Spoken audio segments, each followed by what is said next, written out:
সৌজন্যতা নিবেদন করছেন Calcutta boating and hotel resort private limited.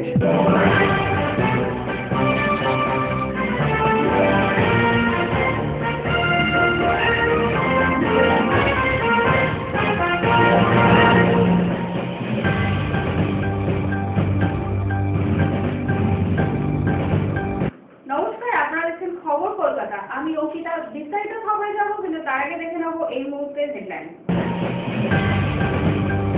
আসন্ন পঞ্চায়েত নির্বাচনে শরিকি বিভাগ মিটিয়ে তড়িঘড়ি প্রার্থী তালিকা দেওয়ার নির্দেশ আলিমুদ্দিনের। শ্রমিক স্বার্থের কথা মাথায় রেখে প্রথমবার রেল নির্বাচনে নামছে আইএনটিটিউসি। বন্দোবস্ত শিক্ষার দাবিতে মিছিলে পা মেলালো অসংখ্য বাম সমর্থক। আসছি বিস্তারিত খবরে। গত পঞ্চায়েত নির্বাচনে ভরাডুবির কথা মাথায় রেখে নির্বাচনের আগেই ঘর বসাতে শুরু করলো বামফ্রন্ট। নির্বাচনের শরিকি বিভাগ মেটাতে রবিবার আলিমুদ্দিনের ফ্রন্ট নেতাদের নিয়ে বৈঠকে বসেন বামফ্রন্ট চেয়ারম্যান বিমান ঘোষ।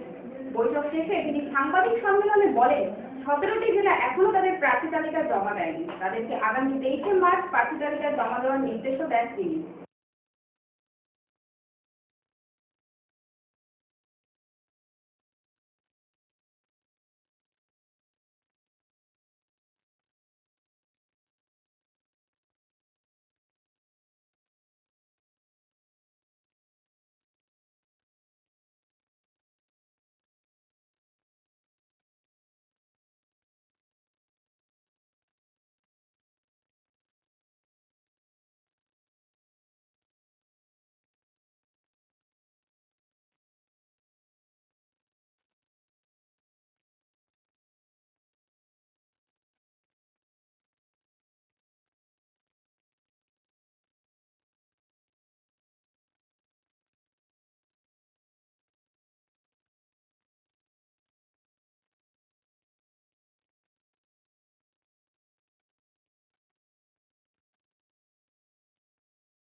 রেল মন্ত্রকের দায়িত্বে যখন মমতা ব্যানার্জি ছিলেন, তখন রেল শ্রমিকদের স্বার্থ সুরক্ষিত ছিল।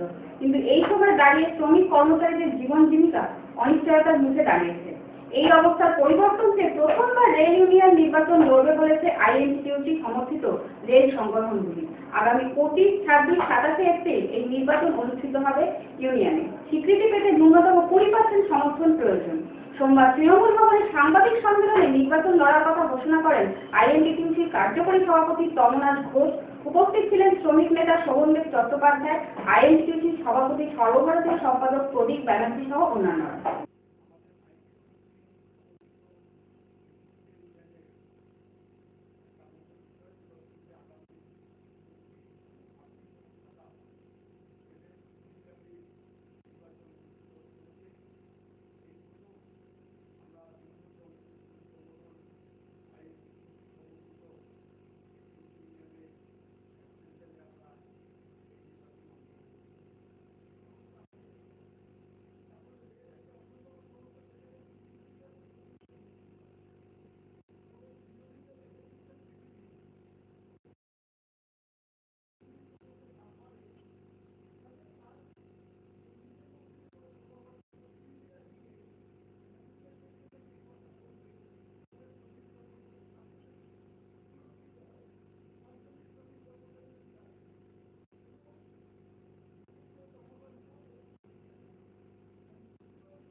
চাই বস্ত্র, চাই শিক্ষার অধিকার।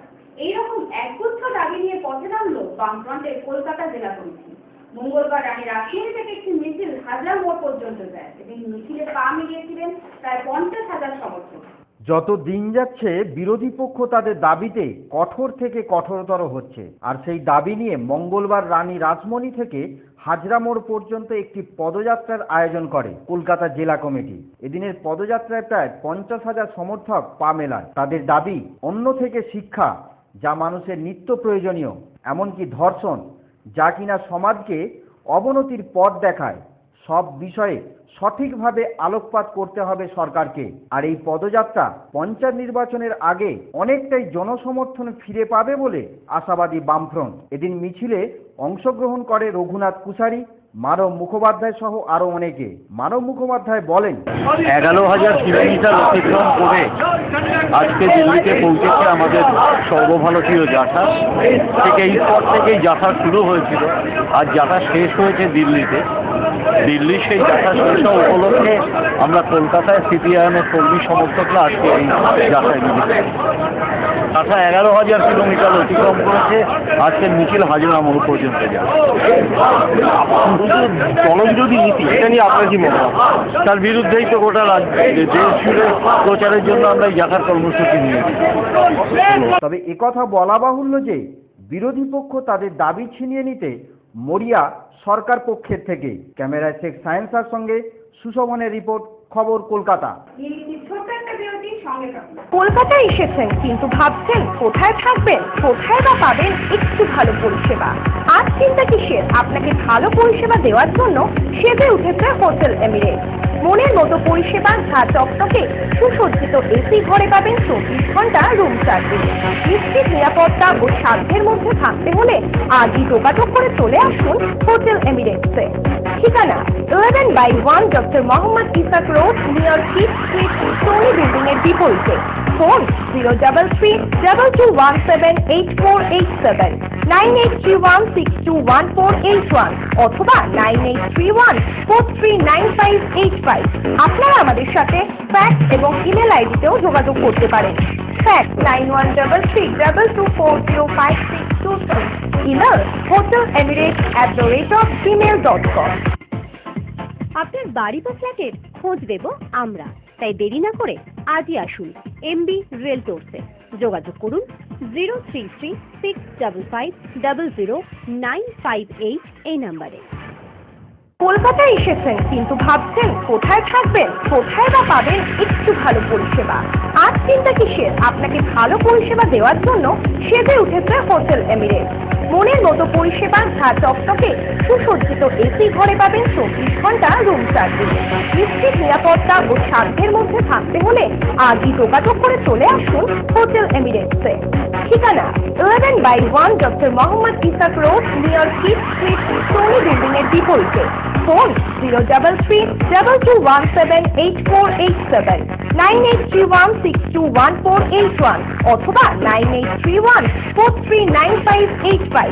আপনারা আমাদের সাথে ফ্যাক্স এবং ইমেল আইডিতেও যোগাযোগ করতে পারেন। Fax 913322405623, email hotelemirates@gmail.com। ফিরে এলাম বিরতির পর।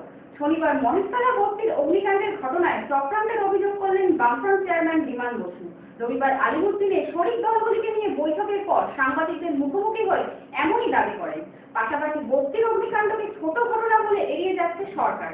তাই এই ঘটনায় কোনো মন্তব্য না করে চক্রান্তকারী শাস্তিও দাবি করেন ফ্রন্ট চেয়ারম্যান।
পরমাণু বিজ্ঞানী, প্রাক্তন রাষ্ট্রপতি অধ্যাপক missile man APJ Abdul Kalam সোমবার টাউন হলে অর্ডিন্যান্স ফ্যাক্টরির প্রতিষ্ঠা দিবসের অনুষ্ঠান উপলক্ষে মুখ্য অতিথি হিসেবে উপস্থিত ছিলেন। তার হাত দিয়েই স্মারকপত্র বিতরণ হয় আয়োজকের কৃতি ব্যক্তিত্বদের হাতে।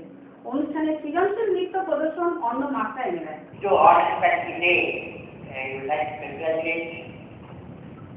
All of you assembled here, the town hall,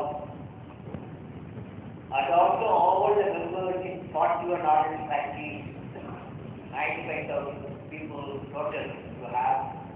So I'd like to greet all of them for the best year, this year, next year, and coming years. I would like to greet Sri S.S. Chowdhury, TQM, Chairman of OMP, and members of Ordnance Factory Board, and members of Ordnance Factories, and district head, my greetings to all of you. Friends, I am very happy to participate. First of all, I would like to thank the beautiful song, Ganesh Vandana, and the children did a fantastic job, Ganesh Vandana, Saraswati Vandana. I would like to greet the team. Friends, happy to participate in the Ordnance Factory Day celebration here at Kolkata today. Indian Ordnance Factory organization has been contributing for strengthening of our national defense for the last 200 centuries, British India and India's years. Now to have 41 Ordnance Factories spread all over India, I would like to congratulate and greet all the members of Ordnance Factory on the occasion of Ordnance Factory Day to commemorate the setting of our first Ordnance Factory, a gun and shell factory, 18 March 1801 at Swartzpur, Kolkata. Hence, Ordnance Factories have a tremendous experience of pre-independent India and post-independence. Friends, I have been associated with Ordnance Factories for more than 20 years. During my মিনিটটি আরো একটা ছোট্ট বিরতির সঙ্গে থাকুন। কলকাতায় এসেছেন কিন্তু ভাবছেন কোথায় থাকবেন, কোথায় বা পাবেন একটু ভালো পরিষেবা। আজ চিন্তা কিসের, আপনাকে ভালো পরিষেবা দেওয়ার জন্য সেজে উঠেছে হোটেল এমিরেটস। মনের মতো পরিষেবা, ঝাঁ চকচকে সুসজ্জিত এসি ঘরে পাবেন 24 ঘন্টা রুম সার্ভিস। নিশ্চিত নিরাপত্তা ও সাধ্যের মধ্যে থাকতে হলে আজই যোগাযোগ করে চলে আসুন হোটেল এমিরেটসে। ঠিকানা 11/1 doctor Mohammad Ishaq road, near Kyd street, Sony building এর বিপরীতে। ফোন 033178487, 9831621481 অথবা 9831439585। আপনারা আমাদের সাথে ফ্যাক্স এবং ইমেল আইডিতেও যোগাযোগ করতে পারেন। Fax 913322405623, email hotelemirates@gmail.com। আপনার বাড়ি বা ফ্ল্যাটের খোঁজ দেব আমরা, তাই দেরি না করে আজই আসুন এমবি রিয়েলটরসে। যোগাযোগ করুন 033655000958 এই নাম্বারে। কলকাতায় এসেছেন কিন্তু ভাবছেন কোথায় থাকবেন, কোথায় বা পাবেন একটু ভালো পরিষেবা। আজ চিন্তা কিসের, আপনাকে ভালো পরিষেবা দেওয়ার জন্য সেজে উঠেছে হোটেল এমিরেটস। মনের মতো পরিষেবা, ঝাঁ চকচকে সুসজ্জিত এসি ঘরে পাবেন 24 ঘন্টা রুম সার্ভিস। নিশ্চিত নিরাপত্তা ও সাধ্যের মধ্যে থাকতে হলে আজই যোগাযোগ করে চলে আসুন হোটেল এমিরেটসে। ঠিকানা 11/1 doctor Mohammad Ishaq road, near Kyd street, Sony building এর বিপরীতে। ফোন 03322178487, 9831621481 অথবা 9831439585। আপনারা আমাদের সাথে ফ্যাক্স এবং ইমেল আইডিতেও যোগাযোগ করতে পারেন। Fax 913322405623, email hotelemirates@gmail.com। বিরতির পর রাজ্যের নতুন সরকার ক্ষমতায় আসার পরেই মুখ্যমন্ত্রী মমতা বন্দ্যোপাধ্যায় উদ্যোগী হয়েছিলেন রাজ্যের পর্যটন শিল্পকে বিশ্বের মানচিত্রে পৌঁছে দিতে। সেই লক্ষ্যে আরো এক ধাপ এগিয়ে গেল মমতা বন্দ্যোপাধ্যায়ের সরকার। রাজ্যের বিভিন্ন এলাকায় ছোট বিমান ও কপ্টার চালানোর জন্য রাজ্যের সঙ্গে চুক্তি সই করলেন পবন হংস সংস্থা। সোমবার টাউন হলে মৌ চুক্তি সইয়ের অনুষ্ঠানে মুখ্যমন্ত্রী বলেন, কবে থেকে পরিষেবা চালু হবে তার সংস্থাই ঠিক করবে। এদিনের অনুষ্ঠানে উপস্থিত ছিলেন সংস্থার সিএমডি অনিল শ্রীবাস্তব, অর্থমন্ত্রী অমিত মিত্র, শিল্পমন্ত্রী পার্থ চট্টোপাধ্যায়, বিদ্যুৎ মন্ত্রী মনীশ গুপ্ত সহ অন্যান্যরা।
অস্থায়ী বৃত্তিমূলক শিক্ষকরা দীর্ঘদিন ধরে বেতন পাচ্ছেন না। তাদের স্থায়ীকরণ না করেই 2014 সালে পুনরায় বৃত্তিমূলক শিক্ষার শিক্ষক নিয়োগ হবে। তাই তারা আতঙ্কিত হয়ে পড়ছেন বলে মঙ্গলবার সাংবাদিক সম্মেলনে অভিযোগ করলেন। পাশাপাশি তাদের আরও অভিযোগ, ভোকেশনালের যে কাউন্সিল চলছে তা বেআইনি। সরকারের কাছে তাদের আবেদন তাদের স্থায়ী করতে হবে এবং অবিলম্বে তাদের গণতান্ত্রিক আন্দোলনে পুলিশি অত্যাচার বন্ধ করতে হবে। শিক্ষকদের দায়িত্ব নিচ্ছে, তারা বর্তমান শিক্ষকদের দায়িত্ব নিয়ে নেবে, এটা জানতে গেছিলাম। গিয়ে দেখি ওখানে আমাদের তো গেটে ঢুকতে ছিল না, পুলিশ পাহাড়ে ছিল। আমরা প্রতিবাদ করি ওখানে শান্তিপূর্ণ করো, আমরা রোড ব্লক করিনি এবং প্রতিবাদ করার আমাদের এই প্রতিবাদ চলাকালীন বিনা পরিকল্পনায় পুলিশ আমাদের উপর লাঠিচার্জ করে। আমার পাশে বসে আছেন আমাদের একজন শিক্ষিকা, আমার বোন অনিমালা, পুলিশ দুটো মহিলা পুলিশ ছিলেন, তারা আটকে ফেলে। তারপরে ছেলে পুরুষও তাকে পেটায় এবং মানে আমি বলছিলাম আমি প্রফেশনাল আর রাজনীতিক ব্যাকগ্রাউন্ড থেকে বলিনি, তার হয়তো অসংযত কিছু কথা বেশি যেতেই পারে। তো এই ঘটনাটা আমরা করতে মানে বুঝতে পারছি। আমাদের যখন মোবাইলে অনেকে আমরা ছবি তুলেছিলাম, কিন্তু তার বেশিরভাগটাই পুলিশে কেড়ে নিই। যেগুলো ছিল তার মধ্যে আমরা কালেক্ট করে একটা চিঠি বানিয়েছি, যদি কোনো প্রেস মিডিয়া মনে করে যে এটা নেবেন আমরা দিতে পারবো। এই অবস্থায় আমাদের এই 4 জন মহিলা সহ 15 জন শিক্ষককে পুলিশ তুলে নিচ্ছে। তারপরে লেঙ্গাপুকুর থানায় নিচ্ছে, সেখান থেকে সেন্ট্রাল লকআপে নিচ্ছে। সেন্ট্রাল লকআপ থেকে আমাদের দুটো জামিন অযোগ্য ধারা সহ অনেকগুলো মিথ্যে অভিযোগ আমাদের উপরে করা হয়। একটা শক্তপুক্ত মিথ্যে কেস সাজানো হয়েছে এবং সেই কেসে আমাদের ফাঁসানো হয়েছে।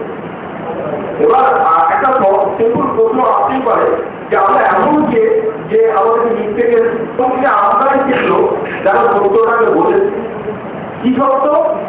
যে কাউন্সিলটা তৈরি হয়েছে বেআইনি হবে, কাউন্সিলটা চলছে বেআইনি হবে এবং সম্ভবত এই বেআইনি জিনিসটাকে ঢাকা দেওয়ার জন্য এটাকে বন্ধ করে একটা বিশ্বাস করে এই প্রশ্নটা অনেক পছন্দ করেন এবং কে পছন্দ করেনি আমরা সকলে বুঝতে পারি।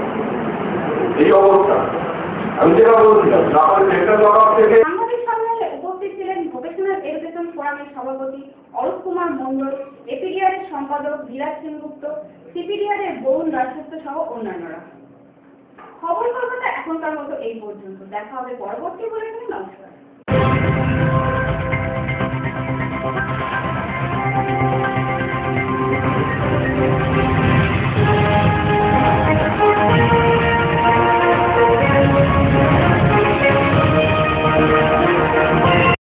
খবর কলকাতা নিবেদন করলেন Calcutta boating and hotel resort private limited.